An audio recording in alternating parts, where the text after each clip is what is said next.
¿Alguna vez alguien te ha lanzado una frase como si fuera una daga? Una broma cruel, una crítica que no mereces, un comentario que hiere y que cae en medio de una reunión. ¿Sientes el calor en el pecho, la sangre que sube, las palabras que gritan?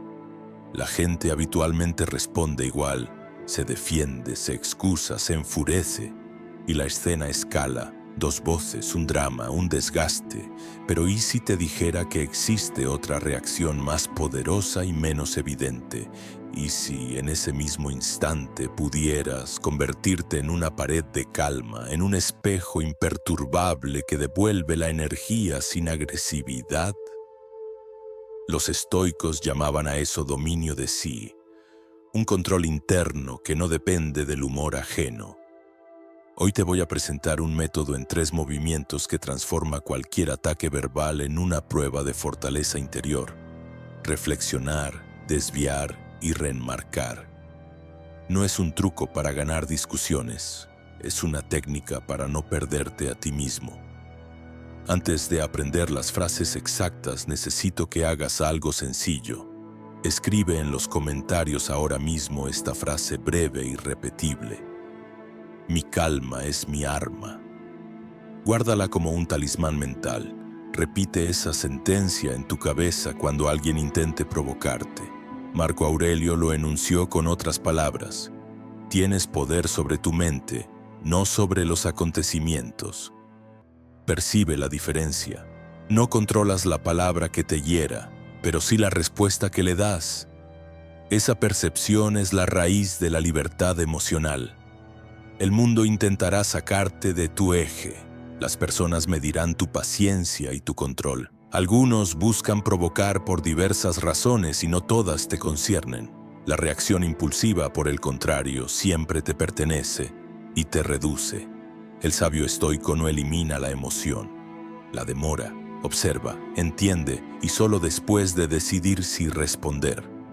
En los próximos minutos te mostraré por qué la pausa es una victoria, cómo una pregunta puede desarmar a quien ataca y cómo una sola frase bien colocada puede devolver la escena a tu favor. Si practicas, lo verás. Dejarás de ser el blanco para convertirte en el observador y desde ese lugar, el poder cambia de mano. Esta parte es la puerta de acceso. El problema se presenta y la promesa se entrega. Sigue conmigo, vas a aprender a transformarlo. Observa cómo su energía se desvanece cuando tú no reaccionas. La calma no es ausencia de fuerza, es forma superior de poder. Repite el mantra y siente la distancia entre estímulo y respuesta. Practica la pausa y reclama tu libertad interna. Capítulo 1. ¿Qué ocurre cuando te atacan? ¿Qué sucede realmente cuando alguien te ataca? El cuerpo reconoce la amenaza y enciende su maquinaria de defensa. El pulso se acelera, la respiración se hace corta y la mente busca una respuesta veloz. Esa respuesta automática tiene una ventaja evolutiva. Nos prepara para huir o para pelear, pero en la vida social cotidiana suele medirnos en problemas. El error común es tomarla como un juicio objetivo sobre nosotros. Creemos que la crítica es la verdad y desde ahí nacen la culpa, la vergüenza y la defensa. Ese desliz mental es el que alimenta la escalada. Epicteto ya lo señaló con claridad. No son las cosas en sí las que nos perturban, sino nuestras opiniones sobre ellas. Traducido al momento del ataque, no es la frase la que te hiere, sino la opinión que decides sostener sobre esa frase. Cambia esa opinión y cambia la herida. Piensa en 2 escenarios para hacerlo más claro. Escenario A. En el trabajo, alguien dice en voz alta que tu proyecto está mal hecho. Te sientes humillado, responde con enojo y la reunión se polariza. Escenario B, la misma frase, pero tú piensas, eso es una opinión, pediremos datos. Pides ejemplos, la discusión baja el tono y regresas al asunto técnico. La diferencia no está en la frase, estás en tu interpretación. Ese giro cognitivo, pasar de víctima a observador, es la llave. Observador no es indiferente, es atento y crítico desde la distancia. Observador ve la emoción y la contextualiza. Cuando empiezas a mapear la intención, la palabra agresiva pierde su veneno. Ya no es una flecha que te atraviesa, sino un dato que explica al otro.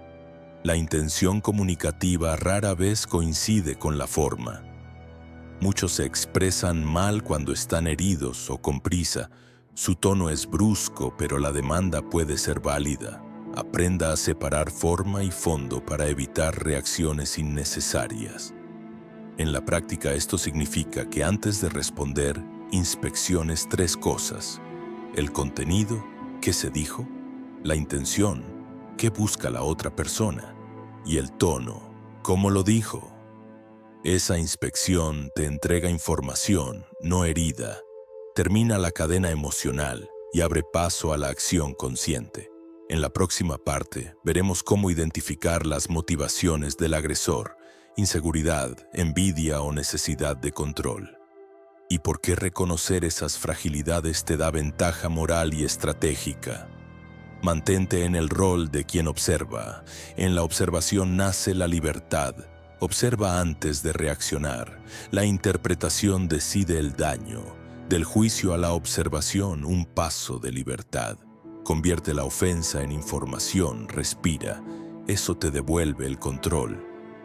Capítulo 2. 3 fragilidades del agresor: inseguridad, envidia y control. Las ofensas suelen ser confesiones disfrazadas. Cuando alguien te ataca verbalmente, muchas veces está revelando una fragilidad propia. Entender esas fragilidades te da ventaja. Te permite no tomar el golpe como si fuera tu identidad. Hay 3 motivos que aparecen con frecuencia: la inseguridad, la envidia y la necesidad de control. Empecemos por la inseguridad. La persona insegura atacada para protegerse. Criticar es una forma barata de elevarse encima del otro y evitar sentir su propia insuficiencia. Piensa en esa escena. Alguien minimiza tu logro con un comentario y en la superficie parece despectivo. Pero bajo esa máscara hay miedo. Visto así, la crítica pierde su fuerza. Ya no es un veredicto sobre ti, sino una manera torpe de decir me siento menos. La segunda fragilidad, la envidia, es más sutil.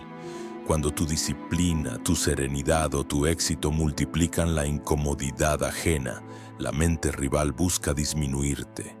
El envidioso intenta romper lo que más admira en ti: tu orden interior, tu constancia, tu paz. Por eso los ataques suelen centrarse en aquello que te defines. Identificar la envidia te devuelve claridad. No estás siendo juzgado por lo que eres, sino por lo que el otro desea tener. La tercera fuente es la necesidad de control. Algunas personas provocan para manipular el clima emocional y ejercer poder. Hacen preguntas agresivas, lanzan ironías y observan cómo el otro salta. Su objetivo no es corregir, sino comprobar que pueden mover a alguien a su antojo. Reconocer esta intención cambia la partida. Al no reaccionar, le niegas al manipulador el alimento que busca. Estos diagnósticos son herramientas tácticas para entender lo que pasa. Cuando ves la inseguridad, la envidia o la sed de control detrás del ataque, puedes optar por respuestas que desarman en lugar de alimentar la contienda. Esta es la diferencia entre pelear por un ego herido y actuar desde la estrategia. La próxima vez que te ataquen, pregunta en silencio: ¿quién sufre en esta frase? Luego valora si la respuesta requiere defensa, escucha o distancia. Esa simple pregunta te vuelve detective de intenciones y te permite elegir el movimiento correcto. La interpretación transforma la herida en información. Ver la fragilidad del otro te devuelve poder. No tomes el insulto como un espejo fijo de tu valor. Preguntar en silencio te da perspectiva. Responde desde estrategia, no desde fuga emocional. Capítulo 3. Conviértete en observador. Los estoicos hablaban de controlar las impresiones No se trata de negar lo que sucede, sino de no dejarse arrastrar por la primera imagen que aparece en la mente. La primera impresión suele ser instantánea, emocional y a menudo imprecisa. Cambiar ese hábito mental transforma la escena, de combate improvisado a observación estratégica. Imagina una película en la que, por un instante, tu rostro se congela y una voz en off comenta lo que sientes. Esa distancia cinematográfica es lo que buscas, ver la emoción desde fuera. Del otro lado, el agresor sigue moviéndose, pero su gesto pierde intensidad cuando no encuentra respuesta. El control de la impresión es una técnica simple de 3 pasos: identificar, nombrar y decidir. Identificar la primera impresión. Nombra la sensación con una palabra: enojo, vergüenza, impulso. Ese acto de etiquetar reduce el poder automático de la emoción. Finalmente decide: responder ahora, esperar o redirigir. Esa decisión tomada desde la distancia es libertad aplicada. Cuando sientas el golpe de una frase, realiza esto en silencio en 2 segundos. Inhala y observa la sensación. Pregúntate: ¿qué acción coherente con mis valores exige esto? Esa reconstrucción neutraliza el dramatismo y facilita la respuesta razonada. Los estoicos usaban algo similar en sus diarios. Describían los hechos y sus propias reacciones para verlas con más luz. Convertirte en observador no significa ser frío o distante de forma destructiva. Significa emplear la razón para gobernar la reacción. No eres un animal reaccionando por reflejo. Eres un agente con perspectiva. Cada vez que notes una reacción, haz el ritual de identificación, etiqueta y decisión. Lleva un registro breve. ¿Qué ocurrió? ¿Qué etiqueta pusiste? ¿Qué decidiste? Al cabo de 7 días notarás que las reacciones automáticas se han atenuado y que las decisiones adquirieron un tono más deliberado. La observación también incluye observar al otro sin juicios. ¿Qué le sucede a esa persona ahora? Esa pregunta diluye la intención dañina y te conecta con la realidad emocional del otro. Desde ese lugar, la acción se vuelve elegante, eficaz y serena. Observa antes de comprometerte con la reacción. Decidir desde la distancia es ejercer libertad. Capítulo 4. Reflexionar. La primera palanca del método es la pausa. El silencio intencional. Este silencio no es sumisión ni miedo. Es un acto de poder que detiene la reacción automática y te devuelve la iniciativa. Cuando alguien provoca, la respuesta rápida suele ser combustible para la escalada. La pausa, en cambio, convierte el impulso en elección. Piensa en la pausa como una maniobra defensiva activa. No está ausente, es táctico. Mientras la palabra agresivo busca excitar una respuesta inmediata, tu silencio gira la escena. Deja al agresor con su propio ruido y te da espacio para evaluar. Desde ese espacio puedes elegir entre 3 rutas: esperar, preguntar o cerrar la interacción. Marco Aurelio lo dijo en otras palabras: la mejor venganza es no parecerse a quien te hirió. El silencio es esa venganza sutil. No le regalas a quien insulta la satisfacción de verte perder la calma. Algunas funciones del silencio: desacopla la emoción del juicio, quiebra el ritmo agresivo de la conversación y te permite preparar una respuesta con la voz y el tono que realmente quieres. Practicado con criterio, el silencio también expone la teatralidad del agresor. Muchos, privados de reacción, pierden fuerza rápidamente. La pausa requiere un ritual sencillo para que no se convierta en imprecisión técnica o en evitación. Propuesta práctica: inhala profundo, mantén la mirada serena, cuenta en tu mente hasta 5, decidir. Al cabo de una semana de practicar este conteo en interacciones menores, sentirá que se automatiza y que la respuesta apropiada surge con menos esfuerzo. El silencio eficaz es breve. claro en su intención y acompañado del lenguaje corporal que mantenga la puerta abierta a la comunicación razonable. El silencio también es un instrumento de integridad, demuestra que no permite que el otro dicte tu estado interno. Convertir la pausa en hábito te concede coherencia. Tu reputación se compone tanto de lo que dices como de lo que no dices. Practica la pausa en conversaciones seguras primero, con amigos, en mensajes de texto o en compras pequeñas. Luego llévalo a contextos de más tensión. La recompensa es tangible, menos estrés, más control y una presencia que impone por su quietud. Finalmente, recuerda que el silencio es una estrategia. Capítulo 5. Prácticas para dominar la pausa y errores a evitar. Dominar la pausa no es un acto de voluntad aislado, es un hábito que se construye con rutinas concretas. Si quieres que la calma sea automática, diseña pequeños ensayos diarios que la reproduzcan en contextos seguros. A continuación, hay un plan progresivo de 4 pasos que puedes aplicar durante 2 semanas. Semana 1. Familiarización 1. Práctica de 60 segundos cada mañana durante 1 minuto. Siéntate erguido, respira en 4 tiempos y repite mentalmente el mantra. Mi calma es mi arma. El objetivo no es la perfección, sino crear asociación entre respiración y contención emocional. 2. Registro breve. Al finalizar el día, anota una situación en la que sentiste impulso de reaccionar y cómo aplicaste o fallaste la pausa. Semana 2. Generalización 1. Ritual de 5 segundos en conversación. Aplica el conteo en interacciones reales, con cajero, compañero de trabajo, familiar. 2. Juego de roles. Pide a una persona de confianza que te provoque con frases benignas y practique el silencio y la respuesta controlada. 3. Ajuste. Revisa tus registros y decide una metáfora que te funcione. Por ejemplo, pared, espejo o jardín interno, para recordar la distancia. Ejercicios complementarios. 1. La pausa muscular. Tensa y relaja hombros antes de exhalar. Este gesto reduce la reactividad corporal. 2. Visualización breve. Imagina la conversación en tercera persona y observa tu conducta desde fuera. 3. Entrenamiento de frases neutrales.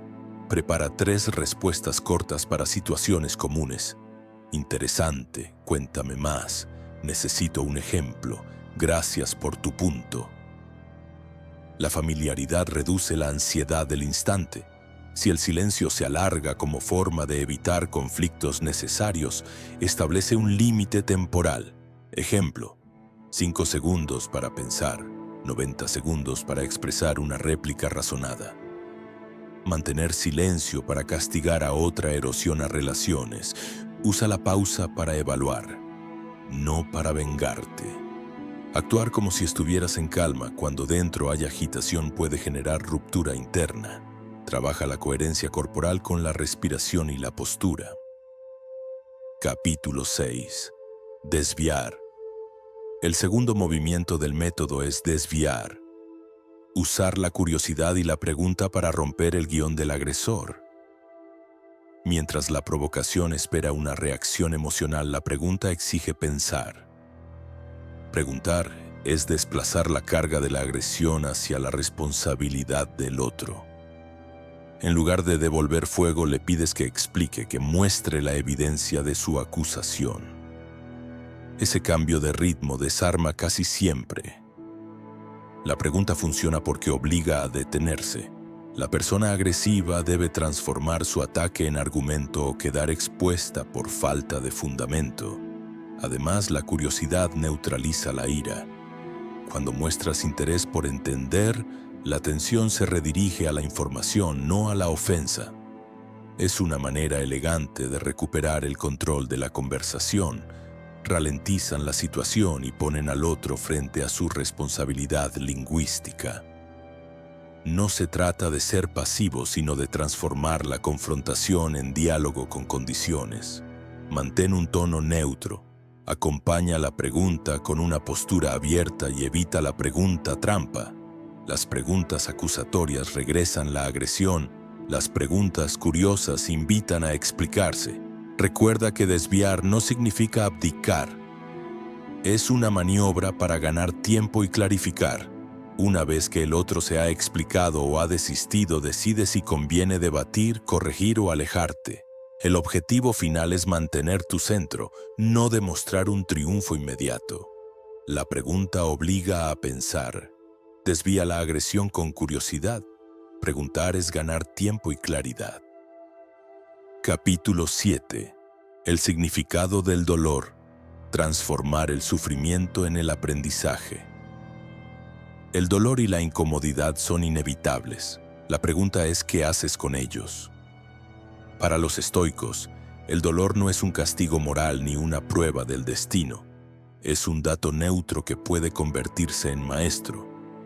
Cambie la interpretación del dolor, transforma su carga. En lugar de preguntarte ¿por qué a mí?, comienza por preguntarte ¿qué puedo aprender de esto? Esa pequeña sustitución de pregunta abre una vía hacia la utilidad y la agencia. Séneca lo expresó con fuerza. Nadie puede herirme sin mi consentimiento. Más que negar la herida, esa frase pone el foco en la respuesta. ¿Aceptas que te afecta o conviertes la experiencia en materia de construcción personal? El control no está en evitar el dolor, sino en gobernar la interpretación que le das. Una forma práctica de reenmarcar el dolor es convertirlo en retroalimentación. Si el dolor te enseña, deja de ser víctima y te vuelves alumno. El sufrimiento deja de ser un muro para ser una escalera. Una técnica estoica es la práctica del contraste. Imaginar la pérdida para valorar lo que tienes y quitarle poder al miedo. Esta técnica es un ejercicio de claridad. Si reflexionas brevemente sobre la posibilidad de perder algo, la mente suele responder con mayor agradecimiento y menor pánico ante la adversidad real. Practicar el contraste enseña a relativizar el dolor. La disciplina del esfuerzo voluntario, prácticas de incomodidad, también fortalece la resiliencia. Pequeñas privaciones intencionales como duchas frías, ayunos cortos o ejercicios fuera de la zona de confort entrenan la relación con la dificultad. No se trata de masoquismo, se trata de ampliar tu tolerancia y de descubrir que sobrevivir a lo incómodo reduce el miedo a lo inevitable. Reescribe tu historia personal para incluir aprendizajes del dolor. En lugar de una historia donde el sufrimiento te define, crea una versión donde el sufrimiento moldea habilidades. Usa frases concretas. Esta experiencia me enseña a ser paciente. Esto me obliga a organizar mejor mi tiempo. Las frases actúan como anclas cognitivas que redirigen la emoción hacia la construcción. Romantizar el dolor, idealizar el sufrimiento o negar la experiencia, fingir que no duele. Ambas posturas son trampas. Capítulo 8. Reenmarcar, redefinir y cerrar. Dar una nueva interpretación a lo ocurrido para recuperar el control narrativo. Reenmarcar no es mentir ni minimizar. Es elegir la lectura que te fortalece y que sirve a tus multas.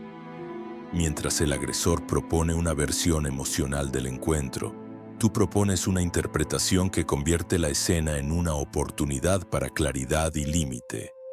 Reenmarcar tiene 3 maniobras prácticas: agradecer, exigir concreción y pivotar hacia el propósito. Agradecer es paradójico pero eficaz. Un breve gracias por tu observación desactiva la expectativa de confrontación y muestra que no te derrumbas. Exigir concreción coloca la carga en lo razonable.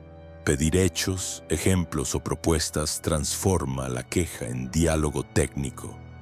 Pivotar al propósito consiste en redirigir la conversación al objetivo real. Si estás en una reunión, vuelve al punto. Si se trata de una red social, decide si merece tu tiempo. Estas 3 maniobras reducen el espacio de la agresión y aumentan tu autoridad moral. Un ejemplo: te insultan por un error menor. Respuesta reenmarcada: gracias por señalarlo. Apunto esa corrección. ¿Puedes decirme en qué minuto ocurrió para arreglarlo? Con esa frase conviertes la ofensa en una instrucción concreta, y si el agresor no puede cumplir, queda en evidencia. Reenmarcar también incluye la autoconversación. Anticipar cómo interpretarás un ataque antes de que ocurra. Practica un guión mental. Si me critican, diré: gracias, pido ejemplo, actúo según convenga. Esta anticipación acelera la respuesta adecuada y evita improvisaciones emocionales. Reenmarcar consistentemente te sitúa como alguien que no se deja llevar por los afanes del momento, sino por criterios. Marco Aurelio resumió esta idea: la felicidad de tu vida depende de la calidad de tus pensamientos. Si controlas la calidad de la interpretación, controlas la calidad de tu vida.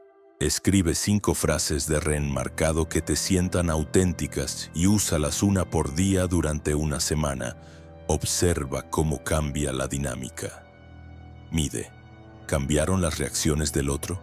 ¿Te sientes más sereno? Anota resultados. Reenmarcar no es una excusa para quedarte en relaciones abusivas. Si hay violencia real o patrón repetido, busca ayuda y toma distancia. Reenmarcar es una herramienta interpersonal, no un mandato de tolerancia infinita. Con estas 3 maniobras, pausa, pregunta y reenmarcado, completas el ciclo. Practica cada movimiento por separado y luego intégralos en situaciones reales para construir dominio interior y presencia serena. Has recorrido un ciclo: pausas que crean espacio, preguntas que desarman y reenmarcados que cierran la historia. Ahora toca integrar todo en un programa concreto de 4 semanas para que estas habilidades no sean solo teoría, sino reflejos. El objetivo no es eliminar el conflicto, imposible, sino aumentar la proporción de respuestas elegidas frente a reacciones impulsivas. Estas técnicas no deben usarse para manipular ni para justificar la pasividad frente al abuso. Si hay peligro real o patrón violento, busca apoyo y distancia. Recuerda a Marco Aurelio: la felicidad de tu vida depende de la calidad de tus pensamientos. No puedes controlar todas las palabras ajenas, pero sí la interpretación que eliges. Cada pausa, cada pregunta y cada reenmarcado son actos de libertad interior. Prácticalos con humildad y constancia. Durante las próximas 24 horas, elige una situación donde las suelas reaccionen y aplica solo la pausa de 5 segundos. Observa lo que cambia. Repite mañana y en 7 días registra la diferencia. No se trata de ganar todas las batallas externas, sino de no perder la paz interna. La disciplina de la calma es la victoria más silenciosa y más poderosa que puedes construir. Practica hoy. Una pausa a la vez. Pregunta antes de reaccionar. Reenmarca y sigue. La calma se construye. Practica hoy. Una pausa a la vez.